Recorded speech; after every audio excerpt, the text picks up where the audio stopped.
So, thanks again for sticking around. I was at the Chamber dinner on Thursday night, and the Chamber laid out its 4 top priorities for the session: zero-based budgeting, environmental streamline, lifting the nuclear moratorium, and one other, alternative teacher licensure. And you'll see this week the Republicans are laying out as their top priorities the nuclear moratorium, alternative licensure, zero-based budgeting, and environmental streamlining. And I think that says a lot about the direction that this session is going to head. I'm going to just touch on the zero-based budgeting briefly and then turn it over to Representatives Mahoney and Rukavina, who really know the jobs issues very, very well, much better than me. Zero-based budgeting has its merits, but it's basically inside baseball. No matter how we do the math, the fact remains that Minnesota faces a massive budget hole, and zero-based budgeting does absolutely nothing to fill that hole. What we'd like to see is a proposal about how we fix that hole and what the consequences of the Republicans' all-cuts approach is going to be. Today's announcement from the majority will do nothing to help one of the 209,000 Minnesotans who want to get a job, and does nothing to solve the state's budget deficit. In fact, it sounds like it may be heading a little bit in the other direction. So they may be fine proposals in the long term, but Minnesotans have real problems that they need solutions to right now, and that's what we're going to be focused on. Thanks. Good afternoon. I'm Representative Mahoney. You just heard that there's a push for regulation streamlining. It's nice to see the Republicans following up with what we did last year in the Ag Department and in the Environment Department with Representative Hortman and Representative McGuinness. But the problem with regulation reform, it doesn't help any of the 200,000+ people that are unemployed. It's great to try and campaign on rhetoric, but they're governing now. We have 200,000 people unemployed, and regulation reform, the way our system is set up, no change in regulation can take effect until January of 2012, and then it takes 60, 120, 180 days to implement. We need jobs in June of 2011, not June of 2012. As a construction worker, there's really, from both sides of the aisle, the economists from both sides of the aisle will tell you the only real job creator is a stimulus program, and regulation reform is not a stimulus package.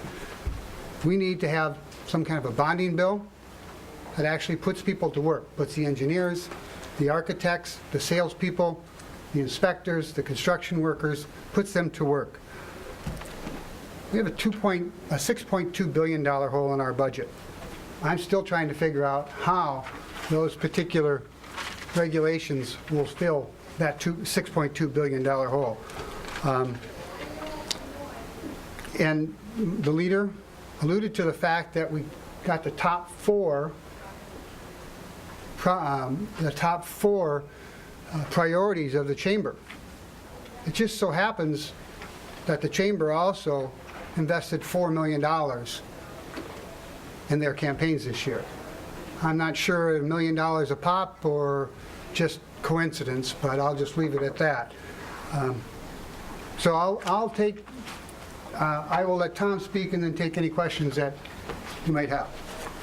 Well, it's a new year, so my New Year's resolution was to be nice, so I hope I can keep it a week into the new year, Doug. But, let me just say this. I got elected in 1986 after a devastating period of time back then on the Iron Range, where we lost 10,000 miners basically overnight. So jobs are really important to me.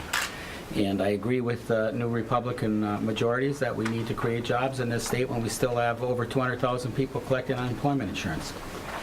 And we have a governor that basically cut his political teeth on jobs, working for then Governor Perpich, who was my good friend.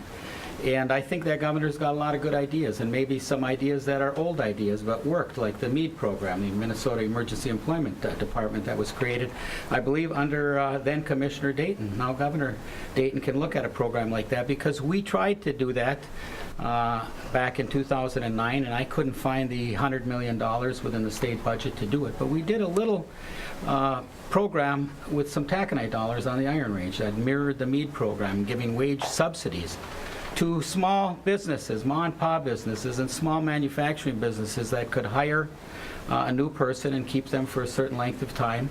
And that program has been very successful. I urge the press to look at a program like that. Regulations coming from where I come from to take, 6 years and 20-some plus million dollars to get a draft EIS out the door for Polymet Mining Company is absolutely, something that needs to be addressed and looked at. But at the same time, I got to remind my Republican colleagues in the legislature that it was a Republican administration for those 6 years that controlled the PCA and the DNR and the folks that have to get those permits out the door. And finally, I just want to say this, because I see the Senate has proposed some corporate income tax cuts right out of the chute.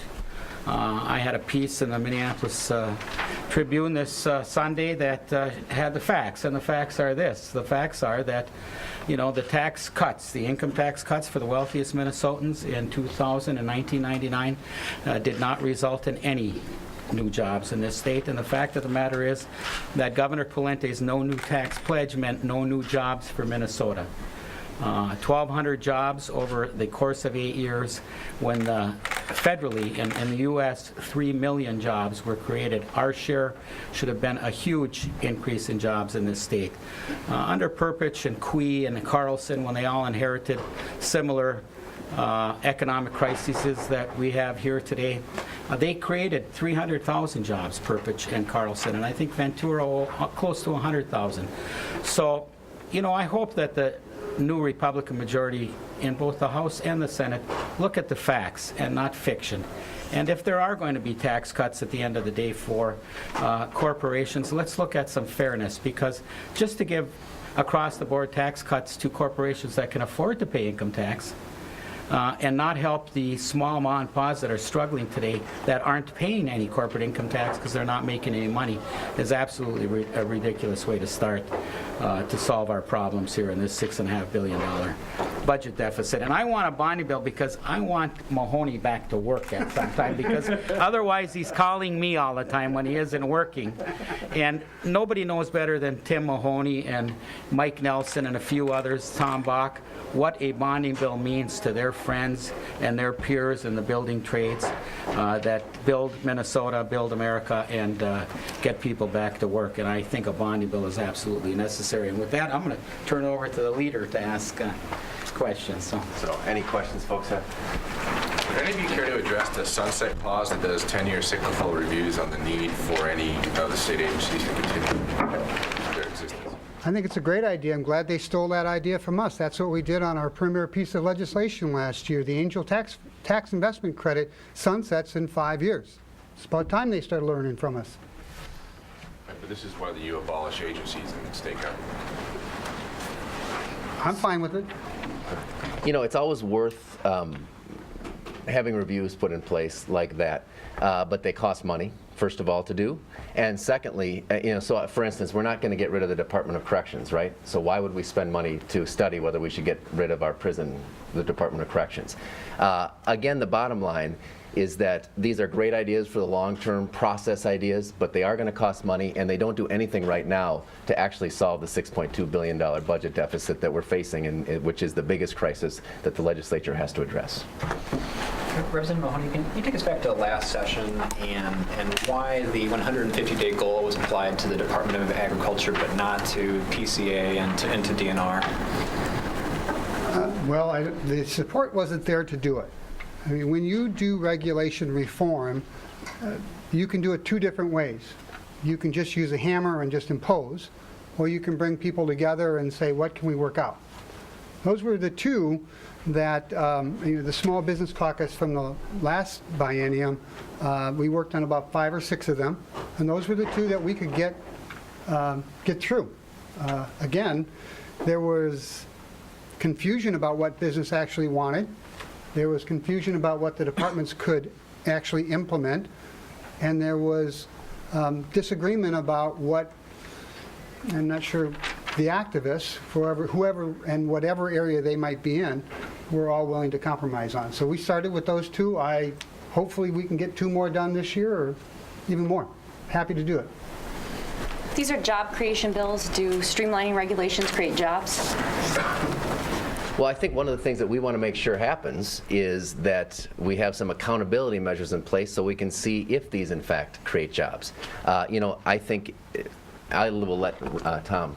Do you want to? You were coming up here. Okay. Well, first of all, again, there are no facts that say, as an example, that cutting taxes creates jobs. It didn't happen in this state, and it really didn't happen that significantly in this country. And so, as far as that coming out of the chute right away, it's troubling to me. But as far as the regulatory, there are things that we can do, I think. And maybe there are bureaucracies that need to be jacked up. And I think that Governor Dayton, in working with the House and Senate majorities, can look at ways where bureaucracy is streamlined, where permitting, whether it's in the Department of Agriculture, the Department of Natural Resources, or the PCA, takes a reasonable route. But, you have to have evidence that when you're changing policy, when you're laying people off in departments where other citizens might not get served, where you're cutting taxes for some of the wealthiest corporations, an example, and not for mom and pop businesses, you have to have the facts that show that these created jobs or did what you said they were going to do in streamline, and that jobs are created. It's going to be interesting to see where they come up with these facts, to show other states that have maybe streamlined their regulation process where it meant jobs. The new legislator from Halleck talked about how he appreciated Governor Dayton asking him to go on a trip, I believe it was tomorrow, to the new canola factory. Well, there's a new factory opening up, canola oil, in northwestern Minnesota, that obviously got a permit and is ready to go online and create jobs under the current administrative rules and regulations. So, I want to hold their feet to the fire. They always try to hold our feet to the fire, as they should, and we will be doing the same. If you're going to cut $200 million, the Senate, in corporate income tax, show us where $200 million of investment is going to happen, because Representative Mahoney and I were just talking on the fact that corporate America is sitting on, I think it's $2.3 trillion of wealth, and there's no jobs being created. Now, you know me, I ran a gubernatorial campaign on Made in USA underwear and suits, and I've still got them all on too, bro. Don't laugh. But show me where we created jobs by that $500 million a year tax cut to the wealthiest 4% of Minnesotans. Create any jobs in this state. Show me where it created them over the last decade. And, I'll eat this suit if you can show me that. So, Mr. Minority Leader, can you talk about potential impact to of zero-based budgeting? What does that create for schools, for charities, for organizations out there who do their fiscal planning on the amount of money they expect to get from the state? Yeah, well, I think, first of all, I suppose it does create some questions for anybody who relies on the state for money, like school districts or hospitals. But at the end of the day, I think schools can rest assured that they are actually going to be getting money coming from the state to pay for kids' education.